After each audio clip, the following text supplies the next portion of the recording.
উদয়পুর জেলা কংগ্রেস ভবনের সন্ধ্যা রাতে বিধ্বংসী আগুন। মুহূর্তের মধ্যে কংগ্রেস ভবনের বাউন্ডারি বেড়ার মধ্যে ধাউ ধাউ করে জ্বলছে অগ্নিশিখা। মুহূর্তের মধ্যেই গাছপালা থেকে শুরু করে বাউন্ডারি বেড়ার মধ্যে এই আগুন ধরে যাওয়ার কারণে ব্যাপক ক্ষতি হয়। সন্ধ্যা রাতে রহস্যজনক আগুন কিভাবে ধরে গিয়েছে কংগ্রেস ভবনের মধ্যে তা বলতে পারছে না কেউ। পরবর্তী সময় উদয়পুর দমকল বাহিনীর একটি ইঞ্জিন অগ্নিকাণ্ডের ঘটনার খবর পেয়ে ছুটে আসে উদয়পুর কংগ্রেস ভবনে। প্রায় আধ ঘন্টার চেষ্টায় আগুন নিয়ন্ত্রণে চলে আসে।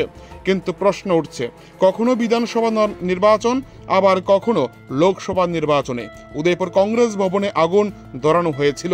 এ নিয়ে 4 বার অগ্নিকাণ্ডের ঘটনা সংঘটিত হয়েছে উদয়পুর কংগ্রেস ভবনে।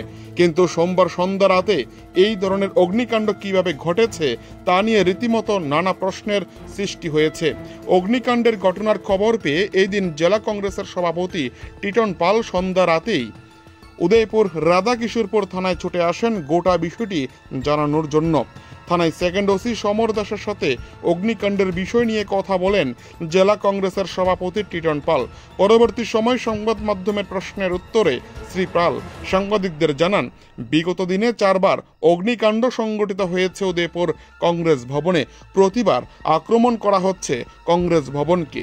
যে সকল দুষ্কৃতিকারীরা এই ধরনের অগ্নিকাণ্ড সংঘটিত করেছে তাদেরকে যেন পুলিশ চিহ্নিত করে উপযুক্ত শাস্তি দেয়, সে দাবি তুলেন তিনি। একই সাথে আগামী দিনে গোমতী জেলা পুলিশ সুপার নমিত পাঠকের সাথে ডেপুটেশনে মিলিত হবেন কংগ্রেস নেতৃত্বরা, এমনটাই সাংবাদিকদের জানান তিনি। কংগ্রেস ভবনে অগ্নিকাণ্ডের ঘটনায় উত্তাল হয়ে ওঠে উদয়পুরের রাজনীতি। উদয়পুর থেকে নিজস্ব প্রতিনিধি রিপোর্ট, টিভি 100 বাংলা। আমরা আগে ফার্স্ট কল পাইছি, ওই আমরা শতানঘাটে আগুন নেবে জল ঢোকার পরে খবর পাইছি আবার কংগ্রেস ভবনে আগুন লাগবে উদয়পুরে। আচ্ছা, এবার আমরা আবার জল পড়ার সাথে সাথে খবর পাওয়ার সাথে সাথে আমরা আবার এখানে অ্যাটেন্ড করতে আর কি। ক্ষয়ক্ষতি হয়েছে না কিছু? না, হ্যাঁ ক্ষয়ক্ষতি হয়েছে না কিছু? ক্ষয়ক্ষতি তো হয়েছে, বেড়াতে আগুন, বেড়াতে আগুন লাগছিল না? এটা উদয়পুর কংগ্রেস ভবন। আচ্ছা, এই ধরনের অগ্নিকাণ্ড এর পেছনে কোথাও কি রাজনৈতিকভাবে উত্তাল করার পরিস্থিতি উদয়পুর শহরকে? না, এটা তো একটা গভীর ষড়যন্ত্র চলছে। তারা মনে করছেন, শাসক দল মনে করছেন যে কংগ্রেস ভবনে আগুন লাগালে, কংগ্রেস ভবন লণ্ডভণ্ড করে দিলে কংগ্রেস দুর্বল হয়ে যাবে।